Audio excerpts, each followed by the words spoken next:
Hello friends, welcome to gate smasher. आज की इस वीडियो में हम डिस्कस करने जा रहे हैं DFS, that is depth first search algorithm in artificial intelligence.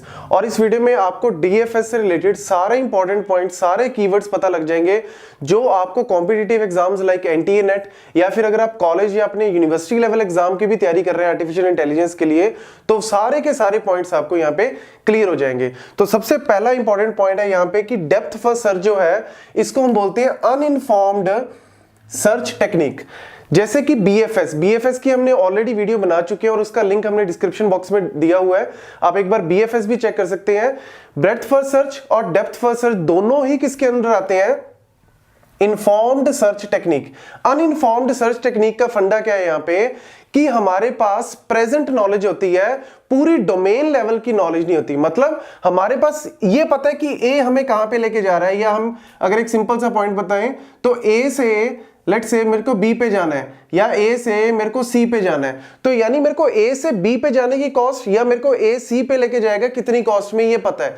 लेकिन बी मुझे आगे गोल स्टेट तक लेके जा रहा है, क्या उसकी एस्टिमेशन है, क्या उसकी ह्यूरिस्टिक वैल्यू है, ये हमें नहीं पता। मतलब ये ब्रूट फोर्स मेथड की तरह काम करता है, ब्लाइंड सर्च की तरह काम करता है और ये प्रेजेंट नॉलेज के साथ ही आगे बढ़ता है। तो इसीलिए बीएफएस हो चाहे डीएफएस, दोनों ही अनइन्फॉर्म्ड सर्च टेक्निक के अंडर आते हैं। लेकिन जो दूसरा इंपॉर्टेंट पॉइंट यहां पे क्या है, स्टैक। ये कौन सा डेटा स्ट्रक्चर यूज करता है? स्टैक, जो कि last in first out based है। लेकिन जो बीएफएस था वो यूज करता है क्यू, जिसको हम बोलते हैं फीफो बेस्ड। तो यहां पे अगर स्टैक के पॉइंट ऑफ व्यू से देखें तो ये मैंने ऑलरेडी ट्री बनाया हुआ है, आप चाहे ट्री भी ले सकते हैं, ग्राफ भी ले सकते हैं। अगर हम इस ट्री की बात करें तो स्टार्टिंग नोड है हमारे पास ए, तो ए से अगर हम स्टार्ट करें तो लेट्स से सबसे पहले मैं क्या सर्च किया या क्या मैंने यहां पे ट्रेवल किया ए को, तो ए से आगे मैं क्या जहां पे किस किस जगह पे जा सकता हूं, बी पे या फिर सी पे जा सकता हूं।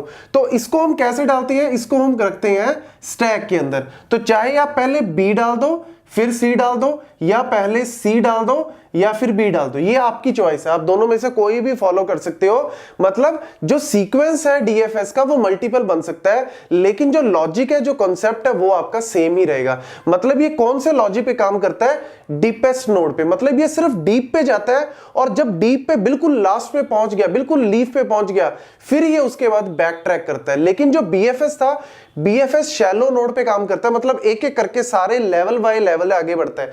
लेकिन ये लेवल बाय लेवल फॉलो नहीं करेगा, ये पहले डीप में जाएगा। जब डीप में जाने के बाद इसको गोल सेट नहीं मिली, तब ये बैक ट्रैक करके फिर दूसरी डायरेक्शन में जाएगा। तो इसमें अगर हम बात करें ए से, या तो मैं बी और सी को पहले डाल सकता हूं, या इस तरीके से आप कोई भी फॉलो कर लो। लेट्स से अगर मैं ये वाला फॉलो करता हूं तो लास्ट इन फर्स्ट आउट, तो कौन सा लास्ट इन गया? सी। मतलब सी हमने लास्ट में पुश किया तो सी को ही हम क्या करेंगे? पॉप करेंगे। तो यहां पे मेरे पास मतलब ए के बाद मैं किधर जा रहा हूं? सी पे जा रहा हूं, तो यानी मैं इस डायरेक्शन में गया। अब सी के बाद मैं ध्यान से देखो, यहां पे सी से मैं एफ और जी पे जा सकता हूं। तो अगेन मैंने क्या किया, यहां पे बी तो ऑलरेडी हमारे पास है और बी के बाद हमने क्या डाल दिया? एफ डाल दिया और जी डाल दिया। आप बस एक सीक्वेंस को ही फॉलो करो, अब इसको उल्टा करने की जरूरत नहीं, अदरवाइज आप कंफ्यूज हो जाओगे। आपको पता लग जाएगा कि एक डायरेक्शन में चलता जाएगा। अब देखो जी हमने लास्ट में इन किया, इसी को ही हम पहले बार निकालेंगे। तो नेक्स्ट नोड कौन सी हमने गया? जी पे हमने गए। देखो यहां पे आपको एक डायरेक्शन में ही चलता हुआ, मतलब ये बिल्कुल डीप में जाता जाएगा। अगर इसके बाद कोई और नोड हुई तो ये और नोड की तरफ चलता जाएगा, एक पूरी डायरेक्शन में चलता जाएगा।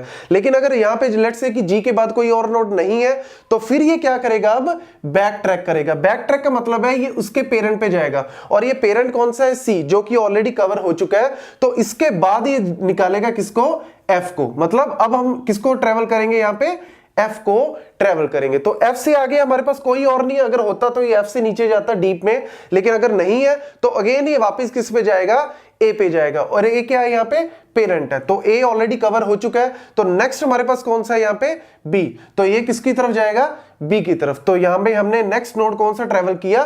बी। और जैसे ही हमने बी को ट्रेवल किया या बी को हमने कवर किया, तो इससे आगे कौन से हमारे पास? डी और ई। तो डी और ई को हमने क्या कर दिया? पुश कर दिया स्टैक के अंदर। अब ई को हमने यहां से बाहर निकाल लिया, तो नेक्स्ट नोड कौन सी हो जाएगी? ई। और फिर फाइनली हमारे पास कौन सी हो जाएगी? डी। तो ये one of the DFS sequence possible है, आप किसी भी तरीके से इसको फॉलो कर सकते हो। तो तो अगर हमने कोई भी गोल स्टेट को सर्च करना है, लेट्स से अगर हमने जी को सर्च करना है तो ये एक डायरेक्शन में मूव करेगा और जैसे ही इसको गोल स्टेट मिल गई तो उसके कॉरेस्पॉन्डिंग जो भी उसका पेरेंट हुआ, तो जी का पेरेंट कौन है सी और सी का पेरेंट कौन है ए, इस तरीके से ये पाथ जो है वो रिटर्न करेगा। तो यहां पे जो मेन पॉइंट्स है वो यही है कि ये डीपेस्ट नोड की तरफ जाता है। दूसरा इंपॉर्टेंट पॉइंट यहां पे क्या है, इनकम्प्लीट। इनकम्प्लीट का मतलब क्या है, बीएफएस क्या होता है, कंप्लीट, और ये है इनकम्प्लीट। इनकम्प्लीट का मतलब है ऐसा पॉसिबल है कि ये मेरे को सोल्यूशन ही ना दे। यस, बीएफएस के अंदर हमारे पास ऐसा पॉसिबिलिटी नहीं है।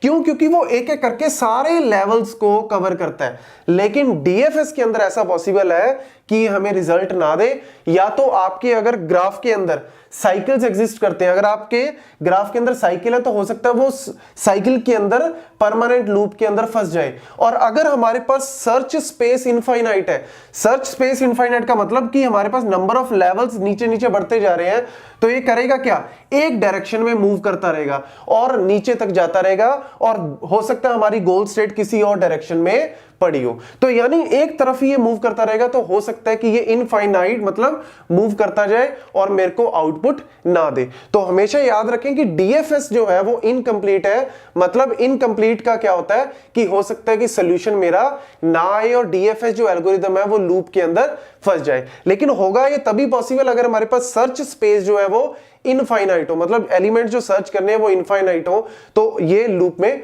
फंस सकता है। देन हमारे पास आता है next non optimal. Non optimal का फंडा यहां पे क्या है कि जो बीएफएस है वो हमेशा ऑप्टिमल रिजल्ट ही देगा। अगर हमारे पास सारी कॉस्ट जो है वो सिमिलर है, सिर्फ उसी की बात करें, अगर कॉस्ट हमारी अलग अलग है हर एक नोड की, हर एक एजेस की, तो हम बीएफएस को भी यूज नहीं करते, then we use the heuristic method like A star. लेकिन अगर हम बात करें डीएफएस की, तो डीएफएस जरूरी नहीं है कि हमें ऑप्टिमल सोल्यूशन दे। हो सकता है कि मेरे को जो सोल्यूशन दे रहा है उसकी कॉस्ट ज्यादा है और एक और सोल्यूशन एग्जिस्ट करता है जिसकी कॉस्ट क्या है, कम। तो ये भी पॉसिबिलिटी है that non optimal solution can be given by the DFS. Then time complexity, last point यहां पे टाइम कॉम्प्लेक्सिटी है। तो टाइम कॉम्प्लेक्सिटी जनरली हम लिखते हैं order of v plus E, that is number of nodes plus number of edges, जो कि हम बीएफएस के केस में भी लिखते हैं, क्योंकि ट्री में जितने नंबर ऑफ नोड्स हैं, नंबर ऑफ एजेस है, उन सारों को आपको ट्रैवर्स कर ही रहे हो, सारों को आपको ट्रैवल करना ही पड़ेगा। लेकिन अगर हम आर्टिफिशियल इंटेलिजेंस के पॉइंट ऑफ व्यू से बात करें तो जनरली हम लिखते हैं ऑर्डर ऑफ b की power d, where b is the branching factor. Branching factor मतलब कि हर एक नोड के कितने चिल्ड्रन है, और दूसरा हमारे पास क्या है d, दैट इज डेप्थ। तो डेप्थ का फंडा यहां पे क्या है, जैसे कि अगर हम यहां पे बात करें तो डेप्थ इस लेवल पे कितनी है, 0, देन हमारे पास 1, क्योंकि हमने एक एज को ट्रेवल करना पड़ेगा। अगर हमें बी पे पहुंचना है, डी पे पहुंचना है, तो 2 एजेस को ट्रेवल करना पड़ेगा। तो डेप्थ इस तरीके से आपकी बढ़ती जाएगी। और यहां पे ब्रांचिंग फैक्टर का मतलब है कि एक नोड के कितने चिल्ड्रन पॉसिबल हैं, that is called the branching factor. तो जनरली जैसे बाइनरी ट्री में 2 चिल्ड्रन पॉसिबल है, टर्नरी में 3 पॉसिबल, लेकिन यहाँ पे कितने भी पॉसिबल हो सकते हैं। तो उसके अकॉर्डिंग हमारे पास जो बनती है ऑर्डर ऑफ b की पावर d। तो यहाँ पे लेट्स से अगर हमें g को सर्च करना है या किसी भी एलिमेंट को सर्च करना है, तो हमारे पास नंबर ऑफ चिल्ड्रन कितने हैं, अगर हम फिक्स कर दें कि नंबर ऑफ चिल्ड्रन हर एक के 2 है, तो हमारे पास ब्रांचिंग फैक्टर कितना हो गया, 2, मतलब 2 से ज्यादा चिल्ड्रन नहीं है।